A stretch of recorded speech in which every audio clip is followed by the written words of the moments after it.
Hello, dear friends, good morning. Today, let's discuss simple present. Tenses आपने पहले ही पढ़े होंगे और इनफैक्ट बहुत टाइम से आप पढ़ते आ रहे होंगे लेकिन फिर भी कहीं ना कहीं कन्फ्यूजन रहता है तो in fact I don't want to teach this topic in a monotonous manner. मैं इंटरेक्टिव वे में और स्टोरी टेलिंग मेथड से इसको कवर करना चाहता हूँ ताकि आपका इंटरेस्ट बना रहे।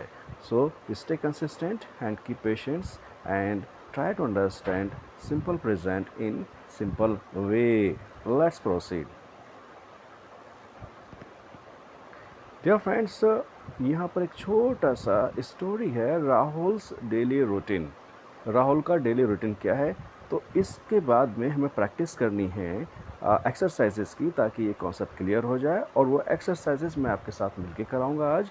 तो पहले ध्यान से सुनिए और आपको फोकस करना है जो मेन वर्ब्स हैं यानी एक्शन वर्ड्स जो इसमें रेड से हाईलाइट किए हुए हैं। Let's begin the story. Rahul wakes up early in the morning. He brushes his teeth and takes a bath. He eats breakfast with his family. Then he goes to school and studies hard. He plays cricket with his friends in the evening.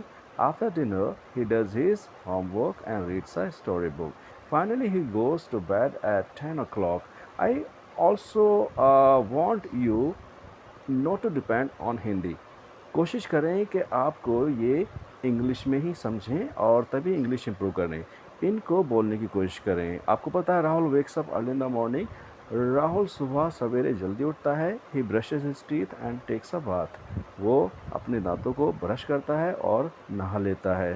He eats breakfast with his family. अच्छा, ये breakfast बोलते हैं, इसको breakfast नहीं कहते हैं, खींचते नहीं है, यानी इस पर स्ट्रेस नहीं लाते फास्ट पे। ब्रेकफास्ट ब्रेकफास्ट कहते हैं इसको। तो he eats breakfast with his family. वो अपनी फैमिली के साथ में ब्रेकफास्ट करता है। Then he goes to school and studies hard. फिर वो स्कूल चला जाता है, वहाँ पर अच्छी तरह पढ़ाई करता है। He plays cricket with his friends in the evening. शाम को अपने दोस्तों के साथ में क्रिकेट खेलता है। After dinner he does his homework and reads a story book. Dinner करने के बाद में, रात को खाना खाने के बाद में वो अपना होमवर्क करता है और स्टोरी बुक पढ़ता है। Finally he goes to bed at 10 o'clock और 10 बजे वो सोने चला जाता है। फाइनली मीन्स अंत में। Here are some new words. बहुत ही सिंपल वर्ड्स हैं, फटाफट इसके वर्ड्स मीनिंग ऐसे डेवलप करते हैं हम। Of course this is for beginning और for beginners. New words are wake up जागना, ब्रश ब्रश करना, टेक अ बाथ स्नान करना, ईट खाना, गो जाना, स्टडी पढ़ाई करना, प्ले खेलना, डू होमवर्क यानी होमवर्क करना, रीड पढ़ना, फाइनली अंत में। So dear friends, simple present tense का जो यूज़ है वो होता है तो डेली रूटीन के लिए। जैसे I wake up at 5 AM in the morning, then I brush my teeth and take a bath, I have my breakfast with my family. Then I get ready and go to my school. There I spend like that. Habits बताने के लिए जैसे मान लीजिए he goes for a walk, he plays cricket, he he plays volleyball like that. जो habits होती हैं बताने के लिए। Regular action जो लोग करते हैं जैसे he teaches at a school, he runs a business और universal truths के लिए जैसे in fact water boils at 100 degree Celsius यानी पानी 100 डिग्री सेल्सियस पर उबलता है। इसी तरह से the sun rises in the east, सूरज पूरब से निकलता है। लाइक दैट इसका यूज़ है। आगे देखते हैं। Here is important rule. जो भी आपके सब्जेक्ट्स हैं उन सब में अगर थर्ड पर्सन सिंगुलर है यानी ही शी इट या कोई नेम जैसे राहुल, रमेश, सुरेश, कबीर, करीम, कोई भी अगर कोई नाम है या उसकी प्रोनाउन है सिंगुलर ही शी इट, तो फिर उसका मेन वर्ब जो होता है उसमें एस या ई एस लग जाता है।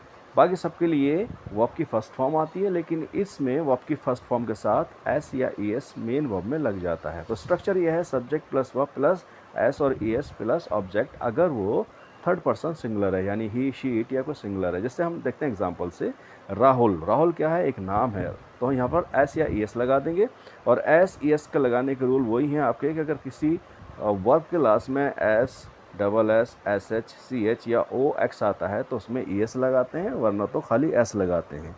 राहुल प्लेज क्रिकेट, तो ये एस और एस वाला आपको जो हमारा नाउन नंबर वाला वीडियो है आप उसे देखें, जिसमें सिंगुलर से प्लूरल बनाते हैं, तो आपको समझ में आ जाएगा कहाँ एस लगाते हैं, कहाँ ई एस लगाते हैं। Rahul plays cricket, he studies hard, she goes to school, the sun rises in the east. तो ये आपके देख रहे हैं Rahul, he, she, the sun, ये थर्ड पर्सन सिंगुलर है। तो इसके जो मेन वर्ब है यानी V1 जिसे बोलते हैं वर्ब की फर्स्ट फॉर्म, उसके आगे हम एस या ई एस लगा देते हैं। Rahul plays cricket, Rahul cricket खेलता है। ही स्टडीज़ हार्ड, वो अच्छी तरह पढ़ता है। शी गोज़ या मेहनत से पढ़ता है। शी गोज़ टू स्कूल, वो स्कूल जाती है। The sun rises in the east, सूरज पूरब में निकलता है। नाउ डियर फ्रेंड्स, आज मैंने कहा था कि इसको जो एक्सरसाइजेज हैं वो आपको करके बताएंगे। तो सिंपल से क्वेश्चंस हैं। अच्छा, अगर आप एक अच्छे स्पीकर बनने चाहते हैं तो इनफैक्ट आपको क्वेश्चंस करने आने चाहिए।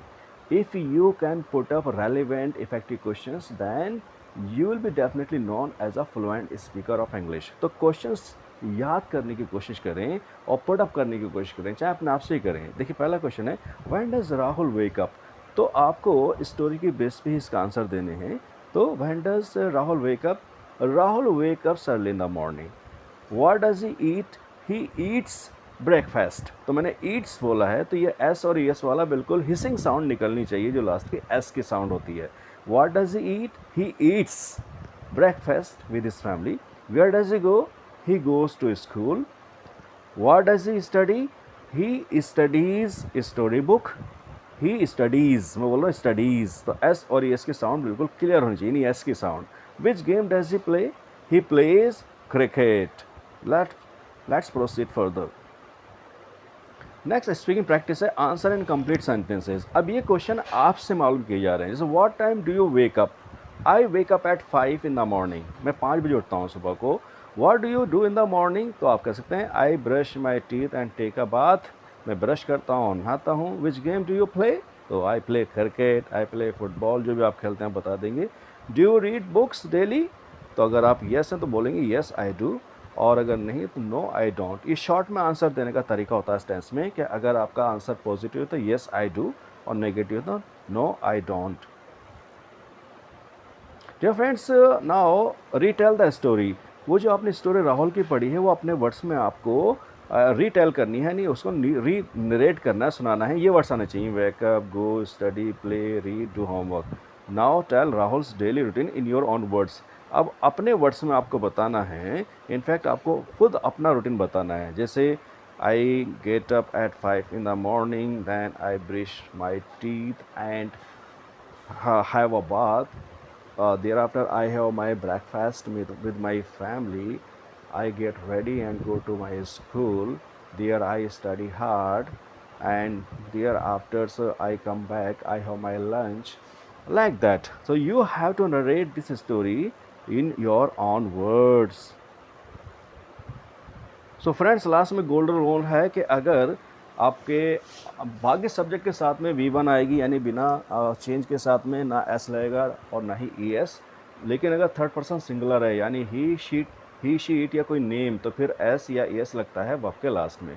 तो देखते हैं यहाँ पर लेफ्ट साइड में दिए हुए हैं बाकी और हमारे सब्जेक्ट्स है। आई प्ले, मैं खेलता हूँ। वी प्ले, हम खेलते हैं। यू प्ले, आप खेलते हैं। दे प्ले, वे खेलते हैं। तो यहाँ पर कोई चेंज नहीं हुआ, V1 आ गई। लेकिन राइट साइड में देखेंगे आप, ही प्लेज, वो खेलता है। शी प्लेज, वो खेलती है। इट प्लेज, है ना, इट प्लेज में ये खेलता है, कोई एनिमल वगैरह अगर खेलता है तो। और राहुल प्लेज, राहुल खेलता है। तो इस तरह से अगर वो थर्ड पर्सन सिंगुलर है, ही, शी, इट या कोई नेम, तो हम एस या इस लगाते हैं वर्ब के लास्ट में। सो डियर फ्रेंड्स, होपफुली आपने इसके बारे में समझा है। एक नेक्स्ट वीडियो में थोड़ी प्रैक्टिस करेंगे इसकी, ताकि अच्छी तरह से और प्रैक्टिकली हम स्पोकन इंग्लिश में यूज़ करना सीख जाएं। तो simply please like, comment and share to motivate me. So dear friends, in fact आप कमेंट नहीं करते, प्लीज़ आपसे रिक्वेस्ट है, आप कमेंट बॉक्स में कमेंट किया कीजिए। And if you are new to our channel, please subscribe for learning spoken English and entire course of English basically. Okay, thank you. Have a nice day.